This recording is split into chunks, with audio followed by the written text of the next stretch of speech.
ഈ ചെടി നിങ്ങൾക്ക് എല്ലാവർക്കും അറിയണ ചെടിയാണ്. കൂത്താടിച്ചി എന്നാണ് ഞങ്ങളിവിടെ നാട്ടിലൊക്കെ പറയുക അതിന്. ഇതിൻ്റെ ഇല തൊട്ടാൽ ഭയങ്കര സ്മെല്ലാട്ടോ. ഇതിൻ്റെ ഇല ഇങ്ങനെ ഒന്ന് തിരുമ്പിയിട്ട് മണത്താൽ നല്ല സ്മെല്ലാണ്. പിന്നെ നമ്മൾ പണ്ട് വേലിയുടെ സൈഡിലൊക്കെ കാണുമ്പോൾ ഇത് വിരിഞ്ഞ് കഴിഞ്ഞാൽ ഇവിടെ കായ ഉണ്ടാവും നിറച്ച്. കായ പഴുത്ത് തിന്നാൻ പറ്റും. കൂത്തടിച്ച് കായ എന്ന് പറയും ഞങ്ങൾ. അന്ന് ഈ കളറൊന്നും ഉണ്ടായിരുന്നില്ല. വേലിയുമ്പോൾ കാണുന്നത് വേറെ റെഡ് പോലത്തെ കളറൊക്കെ ആയിരുന്നു, കരിഞ്ചുവപ്പ് കളറൊക്കെ. ഇത് ഹൈബ്രിഡാണ്. അതുകൊണ്ടാണ് ഇതിങ്ങനെ ചെരിഞ്ഞ് പന്തലിച്ചിട്ട് മതിലിൻ്റെ സൈഡിലൊക്കെ പടർത്തിയാൽ നല്ല ഭംഗിയായിട്ട് നിൽക്കും. നിറയെ പൂവുണ്ടാവും കേട്ടോ. നല്ല വെയിലുണ്ടെങ്കിൽ നല്ല ഭംഗിയാണ് കാണാൻ. മതിലുമ്മേ ടെറസിൻ്റെ മുകളിലൊക്കെ പടർത്തിയിട്ട് ഇങ്ങനെ താഴ്ത്തിക്കിട്ടാൽ നല്ല ഭംഗി. ഇതിൻ്റെ ഒരു കളറും കൂടി ഇവിടെ ഉണ്ട്. പക്ഷെ അതുമ്പോൾ പൂവ് ഇപ്പം ഇല്ല. അതെന്താണെന്നറിയില്ല. വയലറ്റാണിത്, ലാവൻഡർ പോലത്തെ കളറ്. അതിൻ്റെ ഇലയ്ക്ക് വ്യത്യാസമുണ്ട്, കണ്ടറിയാം.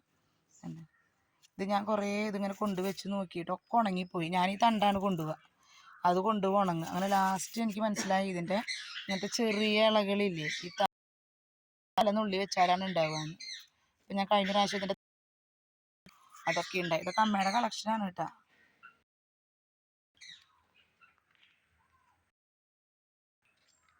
വയലറ്റ് പൂവ് ഇപ്പം ഇല്ല, തുടങ്ങിയിട്ടുണ്ട്. ഞാനിപ്പോൾ നന്നായിട്ട് വിരിഞ്ഞ് നിൽക്കണം. ഒരു കളറും കൂടി ഉണ്ട്.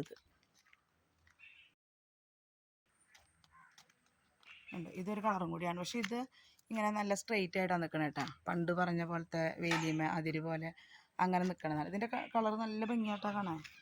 നോക്കി നിങ്ങൾ, ഒരു 3 കളർ പോലെയൊക്കെയാണ് നിറയെ ഉണ്ടായി നിൽക്കണതാണ്. നല്ല ഭംഗിയാണ്. ഇതിപ്പോൾ പൂക്കൾ കുറഞ്ഞു. ഇത് അവരിങ്ങനെ വേലിയുടെ സൈഡിലൊക്കെ കുത്തി വയ്ക്കും, കാണാൻ നല്ല ഭംഗിയല്ലേ. ഇപ്പോൾ പൂക്കൾ കുറഞ്ഞതാണ്. ഇതിൻ്റെ തല തന്നെയാണ് എല്ലാവരും നുള്ളി വെക്കണത് കണ്ടത്. ഇങ്ങനത്തെ തലപ്പ് നുള്ളി വെച്ചാൽ മതി. ഇതിനൊക്കെ മുട്ടിടും, എല്ലാ കമ്പിലും മുട്ടിടും. ഇത് പിന്നെ അതിൻ്റെ കൂടെ ഞാൻ കാണിക്കണമെന്ന് മാത്രം മാങ്ങാന്ന് അറിയുമെന്ന് പറയും. അതിൻ്റെ ഒരു പുതിയ കളറുണ്ട്. ഇത് വിത്താണ് കേട്ടോ. ഇതൊക്കെ വിത്താണ് അതിൻ്റെ. ഓക്കെ, അപ്പോൾ നിങ്ങൾ ചാനൽ സബ്സ്ക്രൈബ്